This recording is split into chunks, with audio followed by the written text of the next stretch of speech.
as regards the relations between Marco Rubio and myself, after the presidents had their conversation on the, I think, 16th of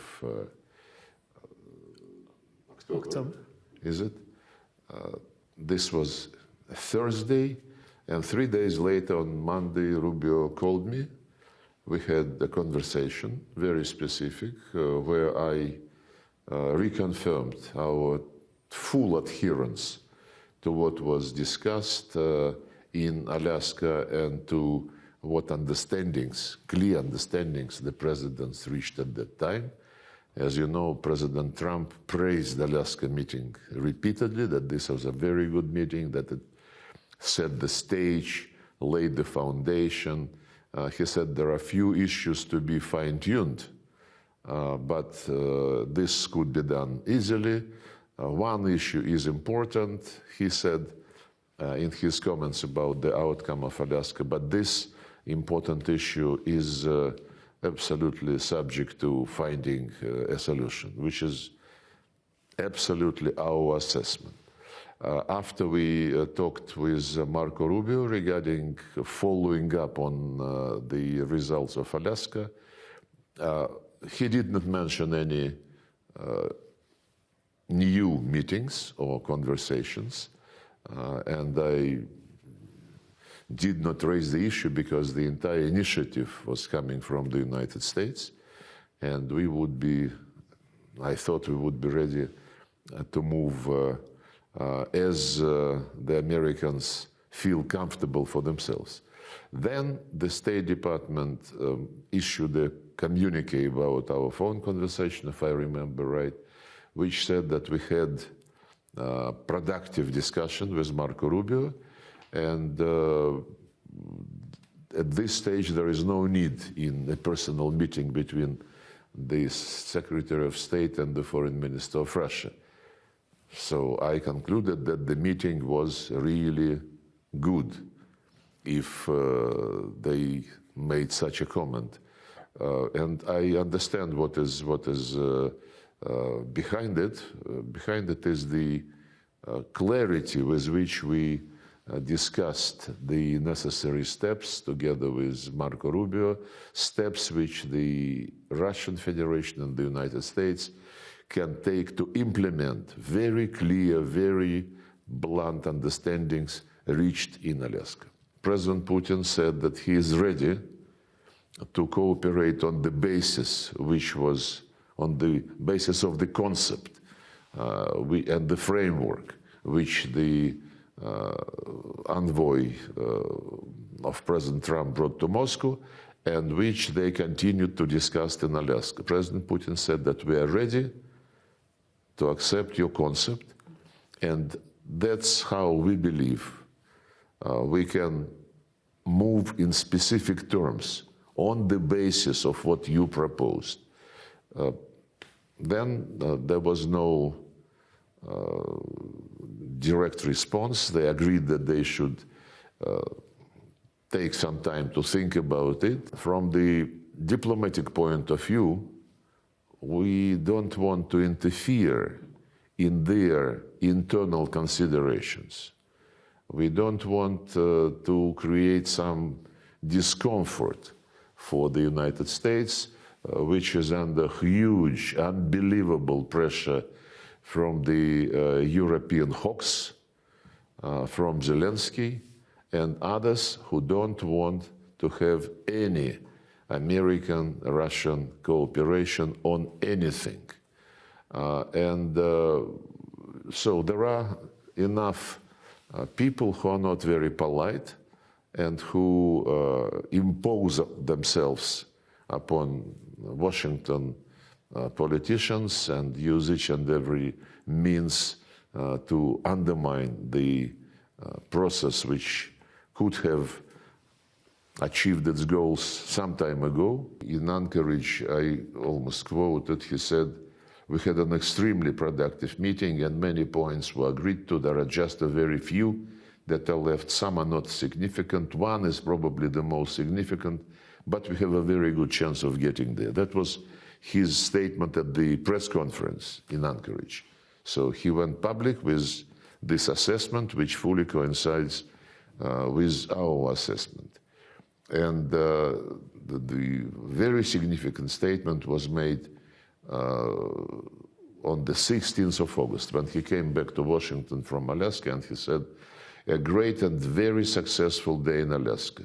It was determined by all that the best way to end the horrific war between Russia and Ukraine is to go directly to a peace agreement, which would end the war, and not a mere ceasefire agreement."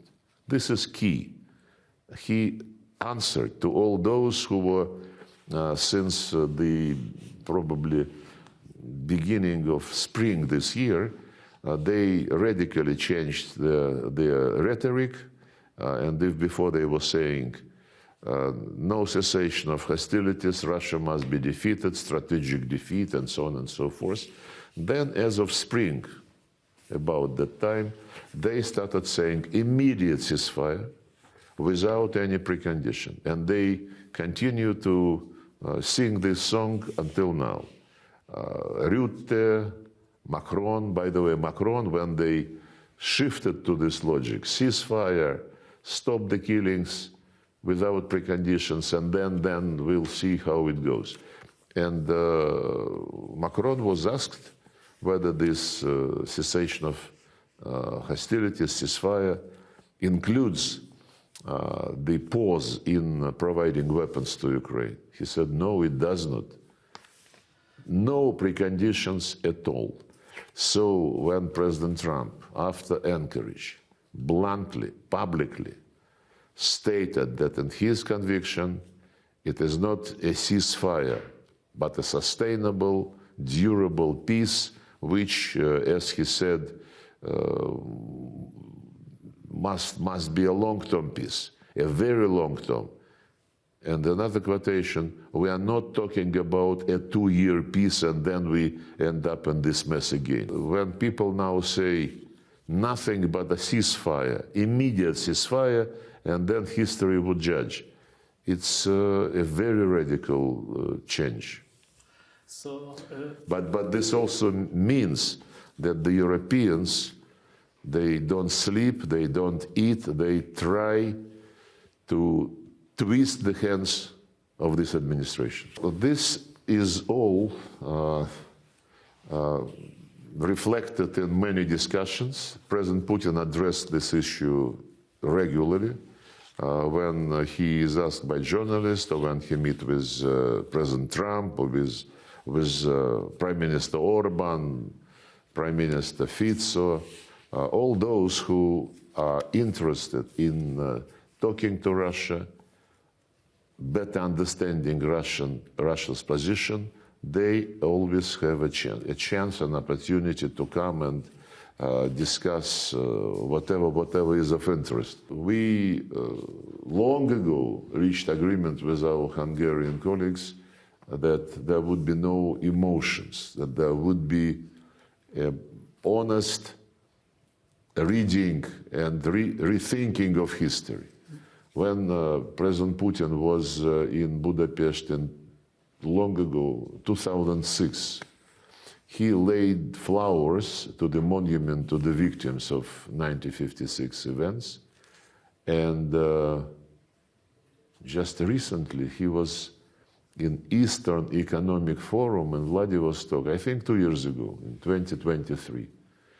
And he said that this, addressing the issue of 1956, that this part of the Soviet policy was a mistake.